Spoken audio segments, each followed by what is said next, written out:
do Pai que me criou, em nome do Filho que me resgatou, em nome do Espírito Santo que me santificou. Divina vontade, reina na minha vontade. Ó minha mãe, eu te amo e tu me amas. Dai-me um gole da divina vontade para minha alma.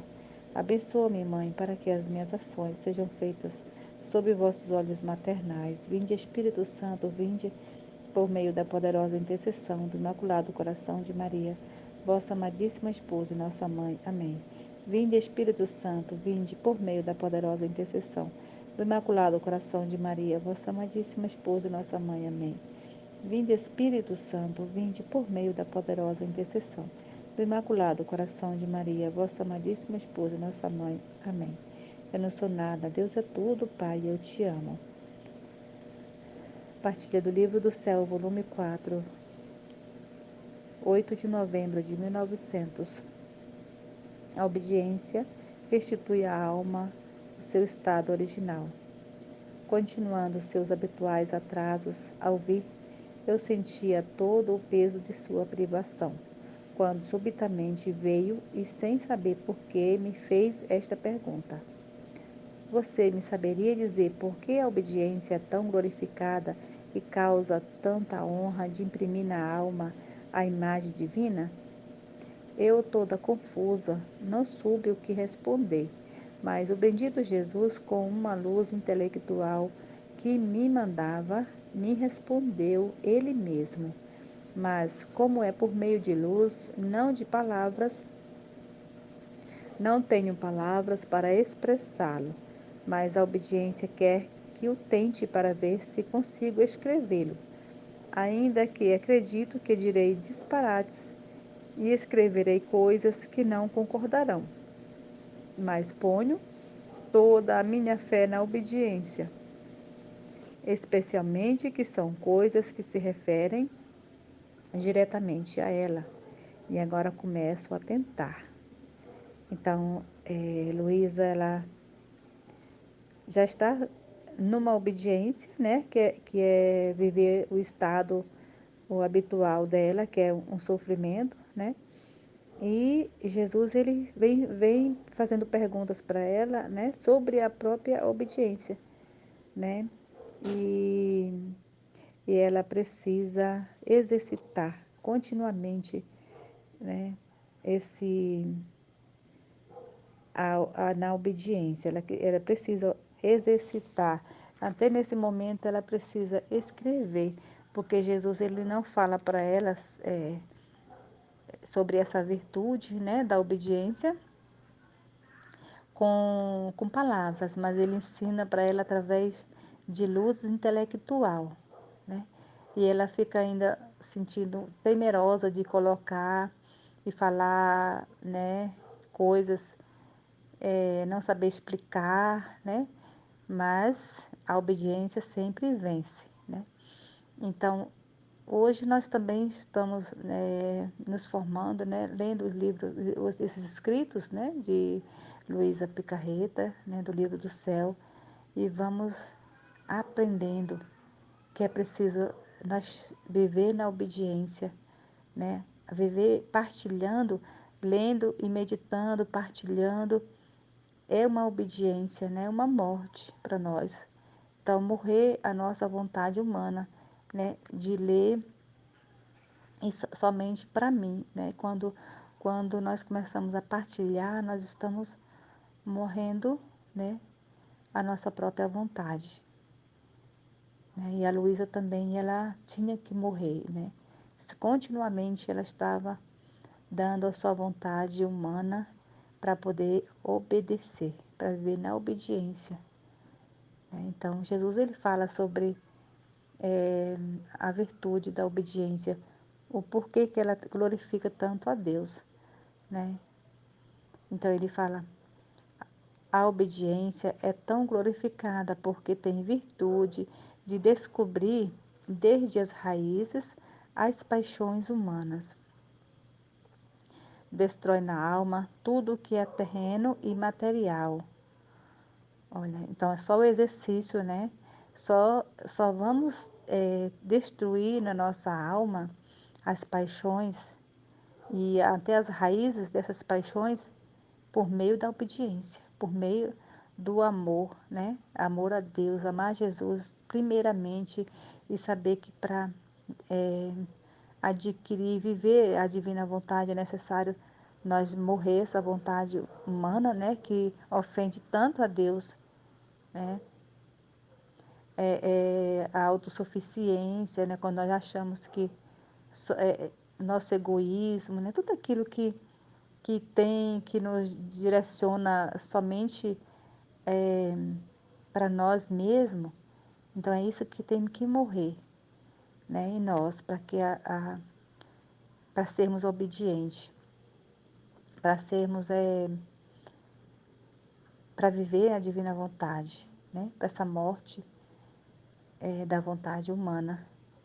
É dar mesmo nossa vontade humana e deixar ela morrer, né? Ficar debaixo dos pés mesmo, né? Porque ela quer sempre gritar, né? Ela quer sempre falar, né? Conosco. Mas Jesus ele fala que a obediência ela mata, né? Todas as paixões.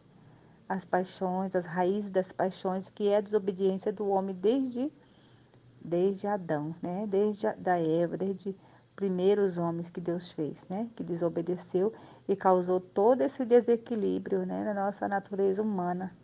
E hoje precisamos ter consciência, né? Se não for na consciência mesmo de querer viver e praticar, exercitar, deixar Jesus formar mesmo, né? Porque morrer para nossa vontade não é fácil, né? É uma luta diária. Então, continuando aqui. E com grande honra sua, restitui à alma seu estado original. Olha, a obediência faz a alma voltar ao estado original, né? O sonho de Deus se realizar, que é o sonho que Deus teve quando ele fez o homem, falou: faça-se o homem a imagem e semelhança, né? Minha imagem e semelhança. Então Deus sonhou com esse homem, a sua imagem, né? É obediente. Mas aí o homem saiu da ordem, né? Então a obediência vai restituir no homem, né? Essa a imagem que foi criada, né? Criada por Deus na justiça original, antes de ser expulsa do Éden terrestre. E neste sublime estado, a alma se sente fortemente atraída por tudo que é bem. A obediência faz o homem voltar, né, a essa ordem, essa imagem, né, de Deus, a sua origem, né, antes de ter sido expulso do Éden. Olha que bonito, né? Essa palavra de Jesus, que é para nós hoje, né, que estamos conhecendo a divina vontade. Sente com natural a ela e tudo que é bom, santo e perfeito, e com um horror grandíssimo, mesmo a sombra do mal. Então, quer dizer, a alma se torna, sente tão por natural, né, ao bem, né, a Deus, ao santo, a tudo que é bom, quando vivemos assim na obediência, né, que já não sentimos mais vontade nenhuma, né, de, de pecar, né, já tem horror, né, o pecado, porque sabe que o pecado é que ofende o coração de Deus, né. Com esta natureza feliz recebida pela peritíssima mão da obediência, a alma não experimenta mais dificuldade para seguir as ordens recebidas. Então, o amor que nós teremos por Jesus, né, que a alma na divina vontade tem por Jesus é tão grande que já não tem mais dificuldade nenhuma de obedecer às ordens recebidas, né? As ordens de Deus, as ordens também da nossa vida natural, né? E porque se a olhar, né? Quando nós temos, no meu caso, eu tinha uma dificuldade muito grande de ser obediente, né? Sempre tinha uma desculpa, falar, não, coloca outra pessoa no meu lugar, eu sempre dava uma desculpa no meu trabalho, nos grupos de oração, onde eu servia, onde eu estava. Eu sempre, desde pequena, sempre coloquei outras pessoas para fazer meus trabalhos, muitas vezes trabalho de escola, né? Então, era sempre colocado para outros, né? Para fazer aquilo que eu tinha que fazer, porque eu não tinha, né? Eu tinha uma paixão muito grande, né? Pela desobediência, por não assumir aquilo que era para mim assumir, né? E se tornava uma paixão para mim, né? Foi criando em mim umas barreiras, resistências, né? Que quando tinha que ter que obedecer, sentia um desconforto, né? A gente sente um desconforto quando nós vivemos fora da ordem, né? Quando nós vivemos na desobediência, com o coração endurecido, né? No nosso egoísmo, no orgulho, a gente tem uma resistência muito grande, né? De receber ordens e executá-las.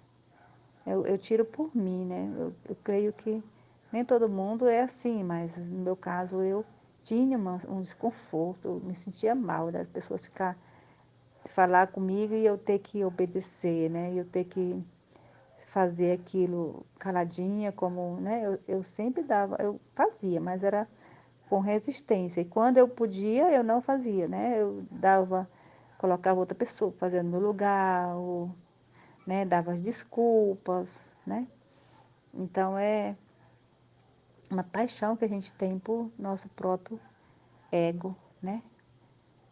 Então, quando fala bem assim, com esta natureza feliz recebida pela peretíssima mão da obediência, a alma não experimenta mais dificuldade para seguir as ordens recebidas. Então, quer dizer, as barreiras sendo derrubadas, né? E nós vamos obedecer com mais pureza, né?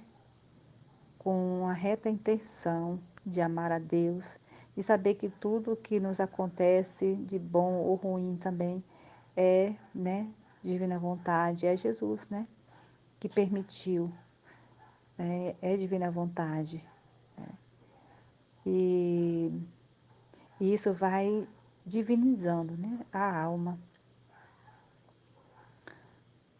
E como a obediência sabe imprimir bem a imagem divina, e não só isso, mas muda a natureza humana na divina, porque como Deus é bom, santo e perfeitíssimo, e elevado a tudo o que é bom e odeia sumamente o mal, assim a obediência tem virtude de divinizar a natureza humana e de fazer-lhe adquirir as propriedades divinas.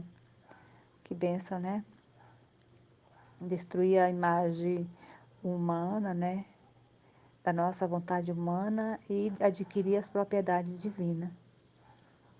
Só a divina vontade mesmo, né?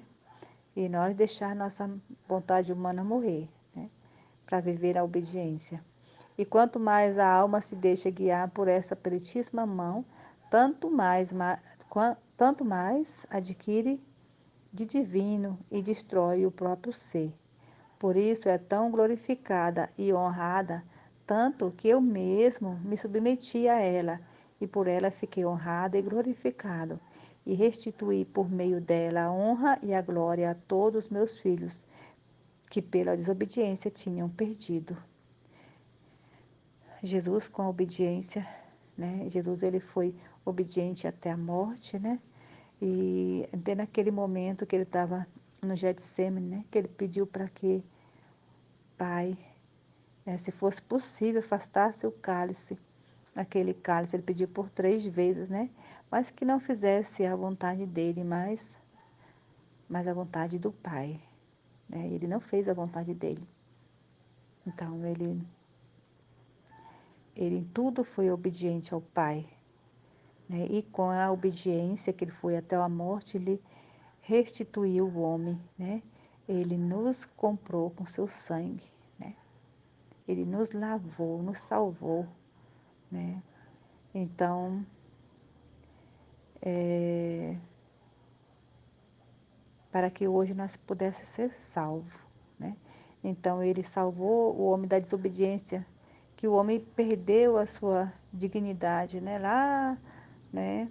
Com o pecado original, lá com os primeiros homens de Jesus, ele restituiu, né? Com a obediência. Então, por isso a obediência, ela tem esse grande mérito, né? De reverter o mal em bem, né? Então, tudo aquilo que parece ser mal, tudo aquilo que parece ser ruim, mas tem o bem, né? Porque se a gente olhar para Jesus, ele morrendo na cruz, ele todo sofrimento, se nós não olhar com nossos olhos da fé, né? Vamos dizer assim, nossa, vamos olhar assim como algo, uma maldade muito grande, né? Mas ele fez tudo aquilo por amor ao Pai, por amor a nós, porque tinha um valor, né? E assim também é a nossa vida, né? As nossas atitudes no dia a dia, né? Por amor a Jesus, ser obediente aos nossos superiores, né? Obediente àquele que tem as ordens sobre nós, né? E primeiramente ao Pai, né? A divina vontade, para que Jesus ele possa ser glorificado também, né? Para que tudo seja para a nossa confusão e a glória de Deus. Amém? Fiat. Em nome do Pai que me criou, em nome do Filho que me resgatou, em nome do Espírito Santo que me santificou. Divina vontade, reina na minha vontade. Ó minha mãe, eu te amo e tu me amas. Dai-me um gole da divina vontade para minha alma. Abençoa-me, mãe, para que as minhas ações sejam feitas diante de vossos olhos maternais. Vinde, Espírito Santo, vinde por meio da poderosa intercessão do Imaculado Coração de Maria, vossa amadíssima esposa e nossa mãe. Vinde, Espírito Santo, vinde por meio da poderosa intercessão do Imaculado Coração de Maria, vossa amadíssima esposa e nossa mãe. Amém. Vinde, Espírito Santo, vinde por meio da poderosa intercessão do Imaculado Coração de Maria, vossa amadíssima esposa e nossa mãe. Amém. Eu não sou nada, Deus é tudo, Pai, eu te amo. Partilha do Livro do Céu, volume 4, 10 de novembro de 1900. Jesus ensina-lhe onde está o verdadeiro amor. Continuava sem vir, e eu me sentia imersa na maior amargura. Minha alma ficava dilacerada de mil maneiras. Sentia como uma sombra junto a mim e ouvi a voz de meu adorável Jesus, mas sem vê-lo, que me disse: o amor mais perfeito está na verdadeira confiança que se deve ter para o objeto amado. E ainda que se visse perdido o objeto que se ama, então, mais que nunca é tempo de demonstrar esta viva confiança. Este é o meio mais fácil para se colocar em posse do que ardentemente se ama. Disse isto, desapareceu a sombra e a voz. Quem pode dizer a pena que sinto por não ter visto o meu amado bem? Então, nesse trecho, a gente percebe que Luísa, ela tem sofre muito, né? Muito sofrimento. A Luísa sempre está com muitas amarguras, né? Porque ela teve o contato direto com Jesus, né? Tem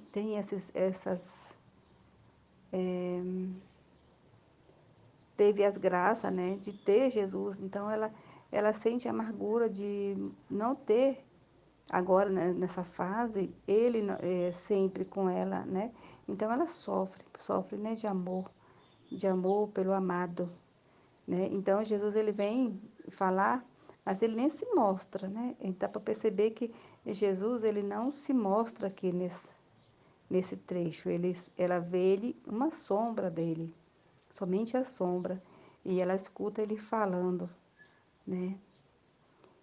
Que o amor mais perfeito está na verdadeira confiança. Então, Jesus, ele falando para Luísa que o amor verdadeiro o amor mais perfeito está na verdadeira confiança. Então, a gente se pega perguntando para nós mesmos, né? Será que eu amo tanto, né, a ponto de confiar tudo, né? Deixar tudo por Ele, confiar tudo em Jesus, né? Será que nosso amor é tão grande assim que é capaz de mergulhar, né, de cabeça nesse amor, nessa confiança, né? Então Jesus ele vem para também formar esse amor no nosso coração, né? É preciso nós largar de mão, né, as desconfianças para poder mergulhar nesse amor de Deus, nesse verdadeiro mar de amor, né, que é a confiança. Confiança que Ele não nos abandona, confiança de que Ele é que está direcionando todas as coisas, né, da vida. Sempre foi a divina vontade, né? Sempre tudo que nos acontece, tudo que acontece durante o dia, tudo que já na nossa vida já passou, né? E tudo que vai vir é tudo divina vontade, né? Então é confiar totalmente, né? E dar esse amor, né? Então a confiança é uma prova de que nós amamos Jesus, né? Confiar nele é uma prova de que a gente está retornando para ele aquilo que ele quer, que é o amor, né? Se ele perceber no meu coração, no nosso coração, a desconfiança, nos momentos que estamos nos sentindo só, que estamos passando por testes, provas, né? Então, se ele perceber no nosso coração, né? Então, é desagradável, né? Nós precisamos devolver esse amor, confiando que ele é o único que não nos abandona, né? Que ele é fiel.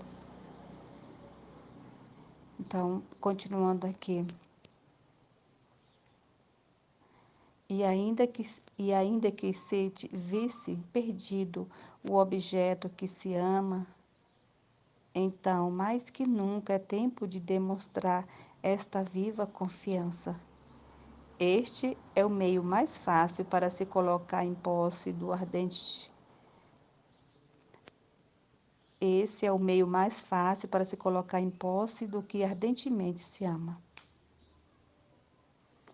Então, Jesus, ele, às vezes, ele nos testa, né? Nos faz passar por testes, né? Onde ele se esconde e nós nos sentimos achando que estamos só. E é nesse momento que nós vamos passar por algumas situações em que nós temos que amar mais ele ainda, porque ele está falando aqui, né? E ainda que se visse perdido o objeto, mesmo que nós não conseguir ver Jesus em todas as coisas, né? Mas nós precisamos saber que Ele está ali, que nós estamos fazendo tudo por Ele, né? Tudo olhando para Ele, sabendo que Ele está nos olhando, que a gente não está vendo Ele, mas Ele está nos vendo, né? E demonstrar esta viva confiança, né? E saber que Ele está conosco, que tudo e que nós fazemos durante o dia, Ele está conosco. Mesmo nós não vendo Ele, Ele está conosco. Este é o meio mais fácil para se colocar em posse do que ardentemente se ama. Então, é a confiança, né? Confiar é tomar posse, né, do amado, tomar posse de Jesus na nossa vida, da divina vontade. Disse isto, desapareceu a sombra e a voz. Quem pode dizer a pena que sinto por não ter visto o meu bem amado? Amém. Fiat.